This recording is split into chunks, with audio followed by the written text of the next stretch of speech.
नमस्कार, स्वागत है आप सभी का हमारे यूट्यूब चैनल फटाफट करंट अफेयर्स जीके पे। दोस्तों, आज की इस वीडियो में मैंने गवर्नमेंट के वो सारे न्यू प्रोजेक्ट्स, स्कीम्स और जो भी न्यू इनॉग्रेशन हुए हैं वो सारे टॉपिक्स के क्वेश्चन इसी वीडियो में मैंने कवर किया है। तो आप वीडियो के साथ अंत तक जरूर बने रहे और अगर आपने मेरे चैनल को अभी तक सब्सक्राइब नहीं किया तो प्लीज चैनल को भी फटाफट सब्सक्राइब कर लीजिए। तो आज का वीडियो हम स्टार्ट करते हैं। आज का हमारा सेशन का पहला नंबर क्वेश्चन है, 27 सितंबर 2025 को प्रधानमंत्री श्री नरेंद्र मोदी जी द्वारा कहां पे 60,000 करोड़ रुपए से अधिक की परियोजनाओं का शिलान्यास और उद्घाटन किया गया है। तो ये किया गया है उड़ीसा में। तो ऑप्शन नंबर 4 है वो यहाँ पे राइट होगा, उड़ीसा। 27 सितंबर 2025 को प्रधानमंत्री नरेंद्र मोदी जी द्वारा 60,000 करोड़ रुपए से अधिक की परियोजनाओं का शिलान्यास और उद्घाटन किया है। कहाँ पे? झारसुगुड़ा, उड़ीसा में। ये झारसुगुड़ा उड़ीसा की जगह है, वहाँ पे इनका उद्घाटन किया गया है। और उड़ीसा की अगर हम बात करें तो वहाँ के सीएम कौन है? मोहन चारण मांझी। और राज्यपाल है डॉक्टर हरि बाबू कंबपति। और उड़ीसा की राजधानी है भुवनेश्वर। तो यह आप याद रखिए। और उड़ीसा में टाइगर रिजर्व भी है। तो वो कौन कौन से है? वो है सिमलीपाल टाइगर रिजर्व, कहाँ पे है? उड़ीसा में। और सतकोशिया टाइगर रिजर्व कहाँ है? उड़ीसा में। तो ये दोनों आप भी याद रखिए। नेक्स्ट क्वेश्चन है, अक्टूबर 2025 में एनटीपीसी रिन्यूएबल एनर्जी लिमिटेड और कौन सी राज्य सरकार के साथ 15 गीगावाट नवीनीकरण ऊर्जा परियोजना को विकसित करने के लिए एमओयू पे हस्ताक्षर किया गया है? तो एनटीपीसी रिन्यूएबल एनर्जी लिमिटेड और गुजरात गवर्नमेंट के बीच ये समझौता हुआ है। तो ऑप्शन नंबर 2 यहाँ पे राइट होगा, गुजरात गवर्नमेंट। और ये समझौता है, ये कहाँ पे हुआ है? ये हुआ है मेहसाणा में। गुजरात के मेहसाणा में अभी वाइब्रेट गुजरात रीजनल कॉन्फ्रेंस का आयोजन किया गया था, जिसके दौरान एनटीपीसी रिन्यूएबल एनर्जी लिमिटेड और गुजरात गवर्नमेंट ने यह समझौता किया है। और एनटीपीसी का जो लक्ष्य रखा गया है वो 2032 तक टोटल 60 गीगावाट का नवीनीकरण ऊर्जा परियोजना को विकसित करने का टारगेट रहा है। और इसके साथ ही हम बात करते हैं गुजरात के सौर गांव की। तो गुजरात में अभी तक कितने डिक्लेयर हो चुके हैं सौर गांव? वो हो चुके हैं 4 गांव है, सौर गांव डिक्लेयर हो चुके हैं, जिसमें सबसे जो लेटेस्ट रहा है वो रहा है धोरडो। धोरडो गांव है, कहाँ का है? कच्छ का गांव है ये धोरडो, जो अभी सितंबर 2025 में गुजरात का चौथा सौर गांव डिक्लेयर किया गया था। इससे पहले जो हुआ है वो है, पहला नंबर था मोडेरा गांव। मोडेरा गांव था, कहाँ का था? गुजरात का मेहसाणा का। मेहसाणा का गांव था जो पहला गुजरात का सौर गांव घोषित किया गया था। उसके बाद हुआ था सुखी। सुखी गांव है, ये खेड़ा डिस्ट्रिक्ट का है, जो गुजरात का दूसरा सौर गांव घोषित हुआ था। और उसके बाद है मसाली। मसाली गांव है, ये कहाँ का है? बनासकांठा का। बनासकांठा का गांव है, जो गुजरात का तीसरा सौर गांव डिक्लेयर हुआ था। अभी टोटल 4 सौर गांव डिक्लेयर हो चुके हैं। नेक्स्ट क्वेश्चन है, भारत की पहली फाइनल असेंबली लाइन FAL कहाँ पे स्थापित की जाएगी? तो भारत की पहली फाइनल असेंबली लाइन है, ये स्थापित की जा रही है वेमेंगल कर्नाटक में। तो ऑप्शन नंबर 3 है वो यहाँ पे राइट होगा, वेमेंगल कर्नाटक। और इसकी जो घोषणा की गई है वो की गई है 1 अक्टूबर 2025 को। स्थान वेमेंगल कर्नाटक है। और ये संस्था है, ये Tata advance system limited TASL और एयरबेस के द्वारा इसको स्थापित किया जा रहा है। और भारत की पहली निजी फाइनल असेंबली लाइन है, जिसकी स्थापना एयरबस H125 हेलीकॉप्टर के निर्माण के लिए किया जाएगा, जो पूरी तरह से स्वदेशी एयरबेस मैन्युफैक्चरिंग को बढ़ावा देने के लिए किया जा रहा है। और यह मेक इन इंडिया पहल के साथ भी तालमेल रखेगा। उत्पादन का अगर प्रारंभ तिथि की बात करें तो 2026 रहेगा। और भारत का निर्मित पहला H125 हेलीकॉप्टर है। और इसकी डिलीवरी की डेट की अगर बात करें तो 2027 तक इसकी डिलीवरी रहने वाली है। नेक्स्ट क्वेश्चन है, हाल ही में एशिया का सबसे बड़ा अपशिष्ट जल उपचार संयंत्र STP कहाँ पे खोला गया है? तो ये खोला गया है नई दिल्ली में। तो ऑप्शन नंबर 3 यहाँ पे राइट होगा, नई दिल्ली। एशिया का सबसे बड़ा अपशिष्ट जल उपचार संयंत्र है, दिल्ली के ओखला में खुला है। जगह का नाम याद रखिए, ओखला। ओखला में ये संयंत्र ओपन हुआ है। और इसकी जो क्षमता है, STP की क्षमता है per day 124 MGD per day की रहेगी। और ये किसकी सहायता से ओपन किया जा रहा है? तो ये किया जा रहा है जापान इंटरनेशनल कॉरपोरेशन एजेंसी की सहायता से इसको पूरा किया जाएगा। और ओखला एसटीपी है, इसका निर्माण दिल्ली जल board national mission for clean Ganga के तहत कर रहे हैं। और इस संयंत्र का लाभ जो मिलने वाला है, लगभग 40 लाख लोग हैं जिनको इनका लाभ मिलेगा। और ये संयंत्र है नमामि गंगा मिशन के तहत किया जाएगा। नेक्स्ट क्वेश्चन है, स्वच्छ शहर जोड़ी पहल कहाँ से लॉन्च की गई है? तो स्वच्छ शहर जोड़ी है ये सोनीपत हरियाणा से लॉन्च की गई है। तो ऑप्शन नंबर 4 यहाँ पे राइट होगा, सोनीपत। और स्वच्छ शहर जोड़ी है ये कब लॉन्च की गई है? ये की है सितंबर 2025 में इसको लॉन्च किया गया है। कहाँ से? सोनीपत हरियाणा से। किसने इसको शुरू किया है? तो वो किया है हमारे केंद्रीय मंत्री श्रीमान मनोहर लाल खट्टर ने इसको लॉन्च किया है। ये आवास और शहरी कार्य मंत्रालय के अधीन आता है। और इसको किस अवसर पे लॉन्च किया गया है? स्वच्छ भारत मिशन अर्बन के तहत इसको लॉन्च किया गया है। और इसको लॉन्च करने का, स्वच्छ शहर जोड़ी को लॉन्च करने का मुख्य उद्देश्य है शहरी कचरा प्रबंधन में मेंटोरशिप फ्रेमवर्क उपलब्ध करवाना। और इसमें टोटल 72 मेंटर शहर रहेंगे और 200 प्लस मेंटी शहर को शामिल किया गया है। शहरों का चयन वो किस प्रकार होगा? वो होगा स्वच्छ सर्वेक्षण रैंकिंग के आधार पर शहरों का चयन होगा, जिसमें टॉप शहर जो रहेंगे वो मेंटर के रूप में काउंट होंगे और जो लो परफॉर्मिंग शहर रहेंगे वो मेंटी में काउंट होंगे। और इनका शहर जोड़ी का एक उदाहरण यहाँ पे है। आंध्र प्रदेश को अगर हम देखें तो विजयवाड़ा है वो मेंटर में आएगा, चितलापट्टी, अक्कीवुडी, नरसापुर ये सारे मेंटी में काउंट होंगे। वही गुजरात का हम देखें तो अहमदाबाद मेंटर में है, साणंद, वाकरनेर ये मेंटी में आएंगे। ओडिशा भुवनेश्वर का देखें तो ये मेंटर में है और केंद्रपाड़ा और देवगढ़ मेंटी में काउंट होंगे। तो इस तरह स्वच्छ शहर जोड़ी है ये वर्क करेगी। नेक्स्ट क्वेश्चन है, प्रयास इंटीग्रेटेड नेरो रिहेबिलिटेशन सेंटर कहाँ पे स्थापित किया गया है? तो ये स्थापित किया गया है गोवा में। तो ऑप्शन नंबर 3 है वो यहाँ पे राइट होगा, गोवा। और भारत का पहला एकीकृत न्यूरो पुनर्वास केंद्र है, इंटीग्रेटेड नेरो रिहेबिलिटेशन सेंटर है। इसको शुरू किसने किया है? हमारे केंद्रीय मंत्री प्रताप राव जाधव ने किया है। और किस मंत्रालय के अधीन आता है ये? आयुष मंत्रालय के अधीन आएगा। और कहाँ पे स्थापित किया है? अखिल भारतीय आयुर्वेद संस्थान AIIA गोवा में इसकी स्थापना की गई है। किस अवसर पे? 10वें आयुर्वेद दिवस के उद्घाटन समारोह में इसको लॉन्च किया गया है। और केंद्र की मुख्य विशेषता की अगर हम बात करें तो इसमें फोकस पे रहेगी कि बच्चों में तंत्रिका तंत्र संबंधी न्यूरोलॉजी और विकास संबंधी जो समस्याएं हैं उसका उपचार किया जाएगा। महत्व की अगर हम बात करें तो ये देश का पहला बहुविशेषज्ञ केंद्र है जहाँ पे आयुर्वेदिक, फिजियोथेरेपी, योग, स्पीच थेरेपी, ऑक्यूप्रेशर थेरेपी और आधुनिक बाल रोग जैसी समस्याओं का समाधान किया जाएगा। इसका उद्देश्य है बच्चों के समग्र उपचार के लिए पारंपरिक आयुर्वेदिक चिकित्सा और आधुनिक स्वास्थ्य सेवाओं का एकीकरण करना। नेक्स्ट क्वेश्चन है, कौन से देश की विदेश सचिव ओम पेमा चांडेल हाल ही में भारत यात्रा पर आई है? तो ये भूटान की विदेश सचिव है जिन्होंने भारत की यात्रा की है। तो ऑप्शन नंबर 3 यहाँ पे राइट होगा, भूटान।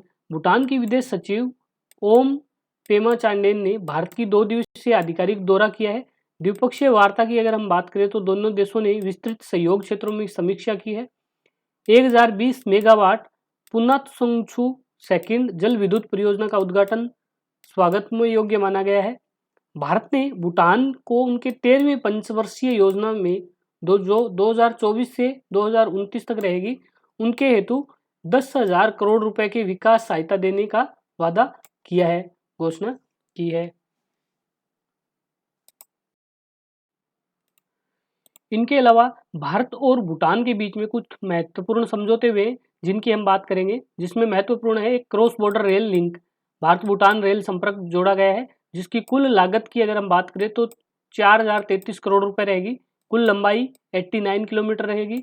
ये समझौता है ये भारत की ओर से Satish Kumar ji chairman railway board के चेयरमैन है और भूटान के ओम पेमा चांडेल ने इस पे समझौते पे हस्ताक्षर किया है। और रेल मार्ग की अगर हम बात करें तो काकराझार असम में से लेके गोल्फू भूटान तक ये चलेगी जिसकी लंबाई होगी 69 किलोमीटर। लागत की अगर हम बात करें तो 3456 करोड़ रुपए इसकी लागत आएगी और 4 वर्षों में ये कार्य पूर्ण हो जाएगा। दूसरी जो रेल लाइन है वो है बनारहाट, पश्चिम बंगाल से समतट से भूटान तक ट्रेन चलेगी जिसकी लंबाई रहेगी 20 किलोमीटर। लागत की हम बात करें तो 577 करोड़ रुपए इसकी लागत आएगी और इनका टाइम है वो 3 साल में इसका निर्माण पूरा हो जाएगा। उसके अलावा नंबर 2 है खोलगच्छू जल विद्युत परियोजना।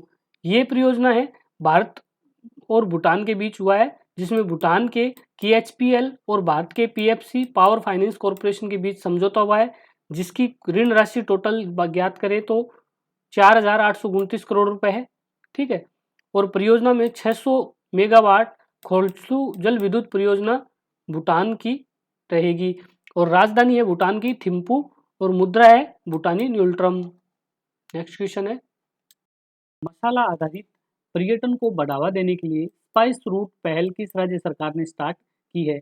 तो ये की है केरला गवर्नमेंट ने। तो ऑप्शन नंबर 4 यहाँ पे राइट होगा, केरला। केरला ने मसाला आधारित पर्यटन को बढ़ावा देने के लिए स्पाइस रूट अभियान की शुरुआत की है। क्यों की है? क्योंकि वहाँ के छोटे जो स्थानीय किसान हैं और छोटे व्यापारी हैं उनको आर्थिक लाभ मिल सके और राज्य का पर्यटन है उसको बढ़ावा मिल सके, उसके लिए उन्होंने स्पाइस रूट अभियान की शुरुआत की है। और बात करें हम केरला की, तो केरला की राजधानी है तिरुवनंतपुरम। ठीक है, तिरुवनंतपुरम वहाँ की राजधानी है और वहाँ के CM की बात करें तो CM है पिनराई विजयन। पिनराई विजयन वहाँ के CM है और वहाँ के राज्यपाल है राजेंद्र विश्वनाथ। राजेंद्र विश्वनाथ है वहाँ के राज्यपाल है, जो जनवरी 2025 में नियुक्त किए गए। 2025 में इसको अपॉइंट किया गया था। और केरला गवर्नमेंट ने अभी रामचंद्रन संग्रहालय की स्थापना की थी और कुछ दिन पहले केरल को पाटा का अवार्ड मिला था, पाटा गोल्डन अवार्ड। पाटा गोल्डन अवार्ड किसको मिला है? केरल को। और केरल भारत का पहला पूर्ण रूप से डिजिटल साक्षर राज्य कौन सा बना है? केरल बना है। ठीक है, केरल की अगर हम नृत्य की बात करें तो केरल का फेमस नृत्य है कथकली। कथकली वहाँ का नृत्य है। त्योहार की बात करें तो ओणम है, प्रमुख त्योहार है। नेक्स्ट क्वेश्चन है, निम्न में से कौन से बंदरगाह को 2025 में ग्रीन हाइड्रोजन हब के रूप में मान्यता प्राप्त नहीं हुई है? तो वो है कोच्चि पोर्ट केरला। कोच्चि पोर्ट केरला है, इसको ग्रीन हाइड्रोजन हब के रूप में मान्यता नहीं दी गई है। तो अपना ऑप्शन नंबर 4 यहाँ पे राइट होगा, कोच्चि पोर्ट केरला। बाकी जो 3 पोर्टल है, दीनदयाल पोर्ट गुजरात, पारादीप पोर्ट उड़ीसा और विवो चिदम्बरम पोर्ट है तमिलनाडु, इन तीनों को ग्रीन हाइड्रोजन हब के रूप में मान्यता दी गई है। और इन तीनों बंदरगाहों को रणनीतिक रूप से चुना गया है ताकि बड़े पैमाने पे ग्रीन हाइड्रोजन उत्पादन, औद्योगिक उपयोग और निर्यात को बढ़ावा दिया जा सके। अभी हम बात करते हैं ग्रीन हाइड्रोजन हब के बारे में। तो ग्रीन हाइड्रोजन हब के बारे में इन तीनों पोर्ट को मान्यता कब दी गई है? तो वो दी है अक्टूबर 2025 में। किसके द्वारा दी गई है? तो वो है ministry of new and renewable energy MNRE के द्वारा इन तीनों को मान्यता दी गई है। कौन से मिशन के तहत दी गई है? तो वो मिशन है national green hydrogen mission, NGHM के तहत इन तीनों पोर्ट को ग्रीन हाइड्रोजन हब के रूप में मान्यता प्रदान की गई है। बात करें national green hydrogen hub mission की, तो इसकी शुरुआत हुई थी 2023 में। लॉन्च किसने किया था? भारत सरकार ने। और इसकी जो वित्तीय प्रावधान है वो 19,744 करोड़ रुपए। मुख्य उद्देश्य क्या रहा है इसका? तो इसका मुख्य उद्देश्य है भारत को ग्रीन हाइड्रोजन के उत्पादन, उपयोग और निर्यात को वैश्विक केंद्र बनाना है। ठीक है, नेक्स्ट क्वेश्चन है, 2025 में दक्षिणी पूर्व एशिया का पहला कोरल लार्वा क्रायोबैंक किस देश में शुरू किया गया है? तो ये किया गया है फिलीपींस में। तो ऑप्शन नंबर 3 यहाँ पे राइट होगा, फिलीपींस। कोरल लार्वा क्रायोबैंक का मुख्य उद्देश्य क्या है? तो मुख्य उद्देश्य है कोरल की आनुवंशिक विविधता को संरक्षित करना और रीफ बहाली में मदद करना। ठीक है, वैश्विक स्तर पर कोरल रीफ को मुख्य खतरे जलवायु परिवर्तन, ब्लीचिंग, प्रदूषण और विनाशकारी मछली को पकड़ना और वहां के तट, जो समुद्र तट है उनका विकास करना, इसके लिए सबसे खतरे का कारण है। कोरल क्यों महत्वपूर्ण है? तो कोरल है ये कोरल समुद्री अस्तित्वहीन जीव है जो पोलिप्स के रूप में कॉलोनियों में रहते हैं और कोरल अपने शरीर में कैल्शियम कार्बोनेट को उत्सर्जित करके एक कठोर ढांचा बनाता है जो समुद्री पारिस्थितिक तंत्र में स्थायित्व और संरचना प्रदान करने में उनकी मदद करता है। ठीक है, और इसका महत्व क्या है? इसके महत्व की अगर हम बात करें तो समुद्री जीव का 25% हिस्सा है ये कोरल रीफ में रहता है। ये भोजन, प्रजनन और आश्रय का स्थान प्रदान करने में मदद करता है और कोरल रीफ है समुद्री जैव विविधता और तटीय अर्थव्यवस्थाओं के लिए महत्वपूर्ण माना गया है। और इसके कोरल रीफ के कितने प्रकार है? तो खासकर इनके 2 प्रकार पाए गए हैं।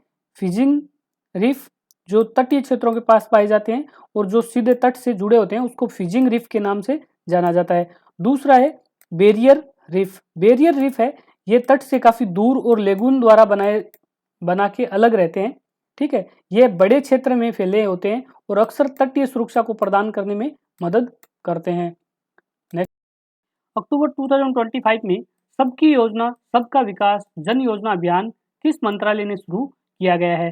तो वो किया है मिनिस्ट्री ऑफ पंचायती राज ने। तो ऑप्शन नंबर 2 यहाँ पे राइट होगा, मिनिस्ट्री ऑफ पंचायती राज।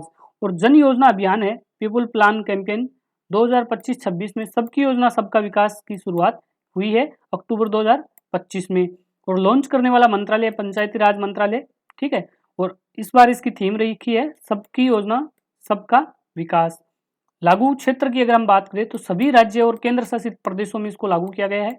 ठीक है, उद्देश्य वित्त वर्ष 2026 से 27 के लिए पंचायती विकास योजनाओं को लागू करना और उसको तैयार करना। नेक्स्ट क्वेश्चन है, हाल ही में सितंबर 2025 में आईजीएल का नया कार्यालय कहाँ पे स्थापित किया गया है? तो ये किया गया है नौरोजी नगर नई दिल्ली में। तो ऑप्शन नंबर 3 यहाँ पे राइट होगा, नौरोजी नगर नई दिल्ली।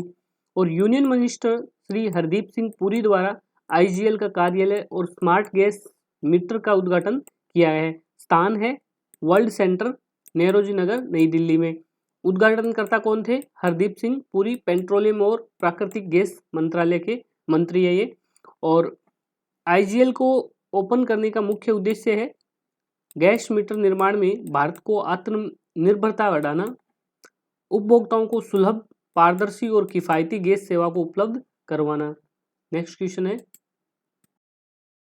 अक्टूबर 2025 में सीसीईए द्वारा कितनी रेलवे मल्टी ट्रैकिंग परियोजनाओं को मंजूरी दी गई है? तो वो दी गई है 4 नए रेलवे मल्टी ट्रैकिंग परियोजनाओं को मंजूरी मिली है। तो ऑप्शन नंबर 1 यहाँ पे राइट होगा, 4। इसकी अध्यक्षता किसने की थी? प्रधानमंत्री श्री नरेंद्र मोदी जी के द्वारा इनकी अध्यक्षता की थी। Cabinet committee of economy affairs ने 4 नए रेल ट्रैकिंग जो मल्टी ट्रैकिंग परियोजना इसको मंजूरी दी गई है। और इसकी टोटल कॉस्ट की अगर बात करें तो 24,634 करोड़ रुपए इसकी लागत आएगी। और ये प्रधानमंत्री गति शक्ति नेशनल मास्टर प्लान के तहत इसका कार्य किया जाएगा। और टोटल अगर स्टेट की बात करें टोटल 4 स्टेट इसमें कवर किया जाएगा। कौन कौन से हैं? महाराष्ट्र, मध्य प्रदेश, गुजरात और छत्तीसगढ़। ठीक है, इसकी लेंथ की अगर बात करें तो 894 किलोमीटर इसकी टोटल लंबाई रहेगी। और कनेक्टिविटी में ये 3,633 गाँवों को जोड़ेगा जिसमें 18 डिस्ट्रिक्ट रहेंगे। ठीक है, और हमारे रेल मंत्री कौन है? केंद्रीय रेल मंत्री है अश्विनी वैष्णव। और इनके पास संचार एवं इलेक्ट्रॉनिक और सूचना प्रौद्योगिकी मंत्री भी यही है, अश्विनी वैष्णव। और इनकी राज्यसभा की अगर हम बात करें तो यह राज्यसभा सदस्य है उड़ीसा से। नेक्स्ट क्वेश्चन है, आर रामचंद्रन को समर्पित संग्रहालय कहाँ पे स्थापित किया गया है? तो आर रामचंद्रन को समर्पित संग्रहालय स्थापित किया गया है कोल्लम केरल में। तो ऑप्शन नंबर 3 यहाँ पे राइट होगा, कोल्लम केरल। और केरल के मुख्यमंत्री पिनराई विजयन द्वारा 5 अक्टूबर 2025 को कोल्लम में भारत के प्रसिद्ध समकालीन कलाकार आर रामचंद्रन को सम्मान में एक संग्रहालय का उद्घाटन किया है। कहाँ पे किया है? कोल्लम केरल में। डेट याद रखना 5 अक्टूबर 2025 को। और ये स्थान कहाँ है? ये है श्री नारायण गुरु सांस्कृतिक परिसर कोल्लम केरल। और उद्घाटन किया है केरल के मुख्यमंत्री पिनराई विजयन ने। और आर रामचंद्रन है, इनका निधन कब हुआ था? इनका निधन हुआ था फरवरी 2024 में। 88 साल की उम्र में इनका निधन हो गया था। और निधन के 2 साल बाद सरकार ने इनके सम्मान में ये संग्रहालय का उद्घाटन किया है जो प्रसिद्ध शहरी यथावादक, भारतीय मिथक, भित्ति कला, प्रभाव विरासत, चित्रकार, शिक्षक, आधुनिक भारत कला आइकॉन के रूप में इनको माना जाता था। नेक्स्ट क्वेश्चन है, तमिलनाडु सरकार ने किस देश के फुटबॉल क्लब के साथ साझेदारी की है ताकि भारत का पहला स्पोर्ट टेक इंक्यूबेशन सेंटर स्थापित किया जा सके? तो ये साझेदारी की जाएगी जर्मनी के साथ। तो ऑप्शन नंबर 2 यहाँ पे राइट होगा, जर्मनी। और 3 अक्टूबर 2025 को तमिलनाडु सरकार ने जर्मनी के प्रसिद्ध फुटबॉल क्लब बोरुसिया डॉर्टमुंड के साथ साझेदारी की घोषणा की है। और इस साझेदारी के तहत भारत का पहला स्पोर्ट टेक्नोलॉजी इंक्यूबेशन सेंटर है तमिलनाडु में स्थापित किया जाएगा। और ये पहल है, ये स्टार्टअप TN के तहत स्थापित की जाएगी। और इसका औपचारिक समझौता है, ये तमिलनाडु के मुख्यमंत्री MK स्टालिन के द्वारा TN global startup summit 2025 Coimbatore Tamil Nadu में किया जाएगा। नेक्स्ट क्वेश्चन है, 6 अक्टूबर 2025 को अरुणाचल प्रदेश का पहली वाणिज्यिक कोयला खदान का उद्घाटन किसने किया है? तो ये किया है केंद्रीय मंत्री श्री जी कृष्ण रेड्डी और अरुणाचल प्रदेश के CM श्री पेमा खांडू ने। तो ऑप्शन नंबर 1 यहाँ पे राइट होगा, श्री जी कृष्ण रेड्डी और पेमा खांडू। और इसका उद्घाटन है, ये नामचिक निम्फुक क्षेत्र है चांगलांग जिला में, अरुणाचल प्रदेश का ये पहला वाणिज्यिक कोयला खदान बना है। नेक्स्ट क्वेश्चन है, अक्टूबर 2025 में मिगला पास दुनिया का सबसे ऊंचा मोटर योग्य सड़क बनाया है, किसने बनाया है? तो ये बनाया है बॉर्डर रोड ऑर्गेनाइजेशन ने, BRO ने इसका निर्माण किया है। तो ऑप्शन नंबर 2 यहाँ पे राइट होगा, बॉर्डर रोड ऑर्गेनाइजेशन।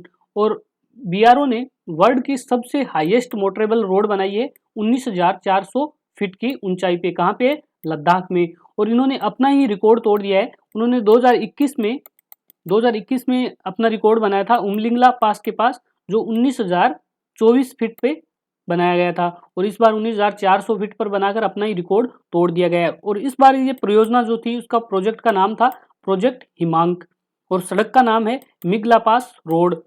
ये है हेनल रीजन और फुक्ची विलेज को जोड़ती है, और ये लद्दाख में स्थित है, बिल्कुल LAC के पास। नेक्स्ट क्वेश्चन है, हाल ही में पटना मेट्रो का पहला चरण का नाम क्या दिया गया है? तो पटना मेट्रो के पहले चरण का नाम दिया गया है प्रायोरिटी कॉरिडोर। तो ऑप्शन नंबर 3 यहाँ पे राइट होगा, प्रायोरिटी कॉरिडोर। और पटना मेट्रो रेल का शुभारंभ किसने किया है? नितिन कुमार ने। और ये मेट्रो है, ये पहले 3 स्टेशनों पर शामिल किया गया है। इस मेट्रो में पहले चरण में 3 स्टेशनों को शामिल किया गया है। और इसकी आधारशिला कब रखी गई थी? आधारशिला रखी गई थी 17 फरवरी 2019 को। किसने रखी थी? प्रधानमंत्री श्री नरेंद्र मोदी जी द्वारा रखी गई थी। और ये परियोजना है, ये Delhi metro rail corporation DMRC के द्वारा उसके सहयोग से विकसित की जा रही है। और इस परियोजना की कुल जो लागत रही है वो है 13,000 करोड़ रुपए। नेक्स्ट क्वेश्चन है, वैज्ञानिक शोध पत्रों को सरल बनाने के लिए सरल टूल किसके द्वारा लॉन्च किया गया है? तो सरल टूल है, ये लॉन्च किया गया है अनुसंधान नेशनल रिसर्च फाउंडेशन ANRF के द्वारा। तो ऑप्शन नंबर 3 यहाँ पे राइट होगा, अनुसंधान नेशनल रिसर्च फाउंडेशन। तो दोस्तों, आज का वीडियो हमारा यहीं पे समाप्त होता है। आपको वीडियो कैसा लगा प्लीज़ कमेंट बॉक्स में ज़रूर बताएं। और अगर आपने मेरे चैनल को अभी तक सब्सक्राइब नहीं किया तो प्लीज़ चैनल को फटाफट सब्सक्राइब कर लीजिए। धन्यवाद।